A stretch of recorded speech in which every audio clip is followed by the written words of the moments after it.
आने का मौका नहीं है। संजोगवश पिता का स्वर्गवास हो गया, शरीर जो है गई काशी।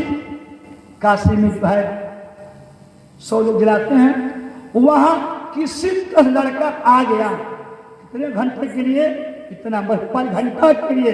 वहां जो पंडा ने उससे कहा हमें 9 बजे पुनः फ्लैट है, हमको चल जाना है। अभी 3:30 हो रहा है, देखिए 3:30 हो रहा है और 9 बजे हमारा फ्लैट है। तो इतने समय पूरा क्रिया जो है संपन्न हो जानी चाहिए 5 घंटा में। क्या प्रभु जी? अब हम पंडा लोग पूरा कर्मकांड करा दिए। अब लगा देने केस, कैस दक्षिणा क्या हुआ बताइए। पंडा ने कहा आपके पिताजी पहले कैश चुकता कर चुके हैं। अब लड़का सोचने लगा, ये देखिए हमसे पहले हमारे पिताजी कैश चुकता कर चुके। कहे हाँ, वो आकर हमें बताए थे हमारे एक लड़का है, लड़का अमेरिका रहता है, उसका मौका नहीं है, वो हमारी क्रिया नहीं करेगा, दान नहीं देगा, स्नान नहीं करेगा। इसलिए जो है आप ये लीजिए और जैसे हो उसको आप जो है नियम विधि से जो है क्रिया को संपन्न करा दीजिएगा। और इतना बात सुन करके लड़का जो है चुप हो गया। जब चुप हो गया लड़का सोचने लगा, अरे हमारे पिताजी हमारे बारे में जानते थे मैं किस स्वभाव का हूँ।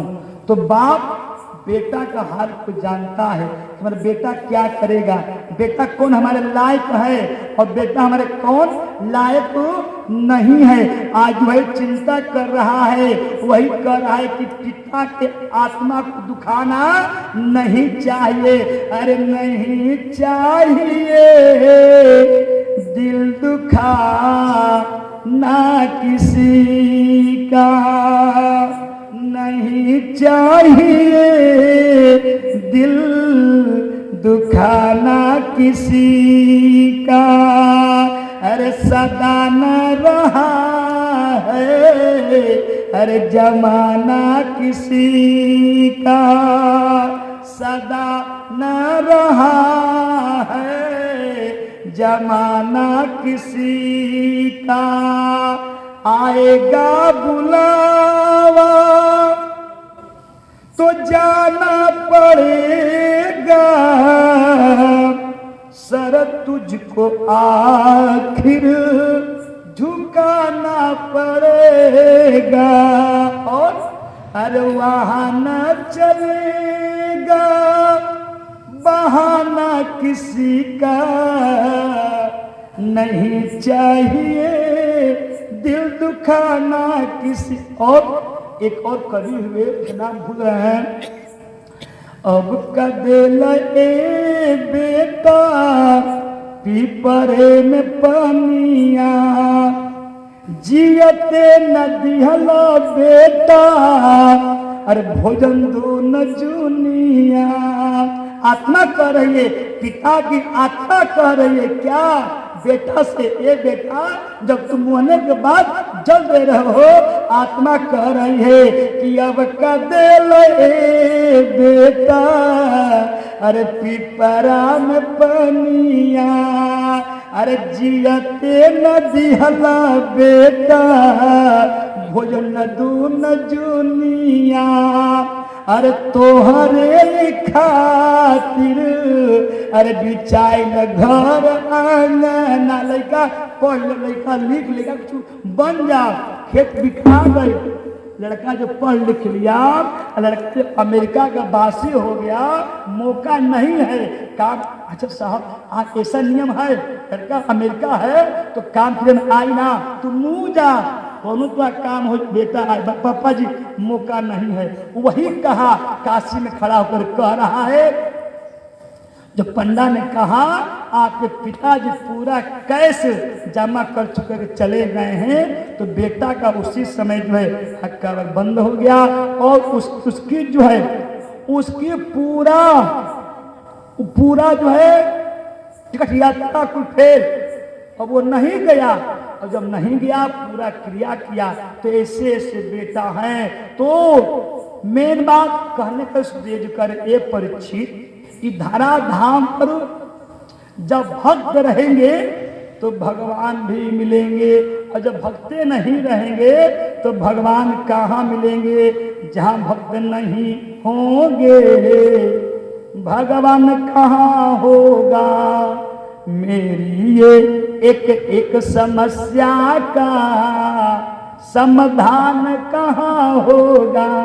इस तरह से जो है उस समय जो याद दिला रहे हैं, एक मामा जी जिस मेरे माता को आप केस खींच करके नीचे घिसटे, आप वही याद करें। जब याद कर रहे हैं उसमें उसको जो है कंस को नीचे खींच करके जो है आज कन्हैया जो है अपने हाथों से जो है कंस का जो है वध किए। इस तरह से जो है हमारे कन्हैया कंस का जो है आज वध हुआ, कंस मारा गया। और जब कंस मरने के बाद में उसकी दो पत्नियां थी, अस्ति और अस्ति, तो वह जब सुनी कि हमारे पति जो है मर गए, तो अपने पिता को गुहार लगाई, पिता के लिए जो है बोले, लो मातरम पितरम बुद्धा भार्या साधवी सुसुम गुरु विप्रा प्रपन्नम च कलभोषम करीश्वरी। जब अस्ति जो है अपने पति को सुनी कि हमारे पति जो है मर गए, तो उस समय अपने जो है पिता की यह खबर दी। उस समय जो है ससुर थे जरासंध, जैसन बदला लेने के लिए जो है अवश्य आएगा। वो आए, वो करके जो है मथुरा वासी पर जो है, मथुरा इसमें असुरक्षित है, कोई जो है राजविहीन है, कोई राजा नहीं है। तो ऐसा आज्ञा सुनकर के, समाचार सुनकर के जो है वो आया। वो आकर के जो है अब जो है इधर कर रहे हैं, तो मथुरा का राज जो है कन्हैया ने सोचा कि हमारे नाना अभी बंदी हैं, इनको दे देना चाहिए। लेकिन जो है वो समझ गए कि जरासंध अभी तक, जरासंध ससुर है, वो अभी करेगा, जरासंध अभी आक्रमण करेगा आगे का। इस तरह से जो है अब कन्हैया जो है कुछ दिन वहीं पर रह गए, मथुरा में कुछ दिन कन्हैया रह गए, हम रहेंगे, वो नहीं आएगा।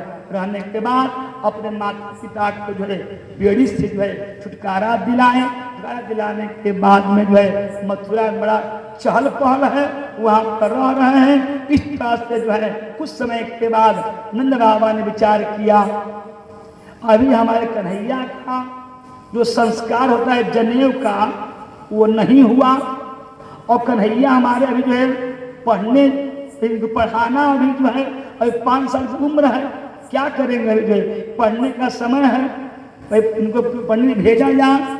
तो आज कन्हैया को जो है आज जो है नंद बाबा जो है पढ़ने के लिए भेज रहे हैं। कहाँ पे? गोकुल में संदीपन ऋषि मुनि के आश्रम जो है, कहाँ? उज्जैन। उज्जैन में जहाँ महाकाल मंदिर है, वहीं पर संदीपन ऋषि का भी जो है आश्रम है। वहीं पर हमारे कन्हैया जो है अरे गुरु गृह गया पढ़न रघुराई अयल पकाल विद्या सब आई पाई ना आई, तुरंत सब विद्या आ गई। यहाँ पढ़ब तो नहीं आई, सभी लोग आ गए। वो आ करके जो है आई कन्हैया का जो है जनेऊ संस्कार हुआ। जनेऊ संस्कार होने के बाद में जो है आगे कर रहे हैं, कर इस परीक्षित एक और सुनो, कह रहे कि जिस समय एक था भक्त हनुमान जी का और एक था भक्त रावण का, दोनों में होड़ लगा। रावण बलशाली है तो ये हमारा हनुमान जी बलशाली है। कहा कैसे? कह रहे गुरु जी बताइए कैसे? तो अब जो रावण का भक्त था वो कह रहा है कि काल के कराल, रावण विद्वान था, देखिए काल के कराल काल को न समझने वाला, वेदों का प्रथम भास्कर और विश्व विजयी भारत का रत्न गर्भा के ऊपर जब चलता था, कब धरती पर चलता था क्या? अरे चल दशानन डोलत अवनी, जब चलता था इनका हाल क्या हो जाए? दग मग डेंगी नाय नियम, गंगा जी जब डेंगी छोटकी नाय होले और नाय के हाथी चढ़ जा का, अब नाय का हाल क्या हुई? अब नाय तक कब नाय मरा दी, उसी तरह से रावण चलता था तो हमारी नाव जो है क्या डगमगा धरती जो है कांप रही थी, वसुंधरा कांपती थी। क्या ये बताओ कि एक गुण हनुमान जी में है? रावण कितना बलशाली था, बोलो हनुमान जी भक्त बोलो, बताओ। जो हनुमान जी का भक्त था, कहा कि इतना तो नहीं, लेकिन रावण से 10 गुना बल हनुमान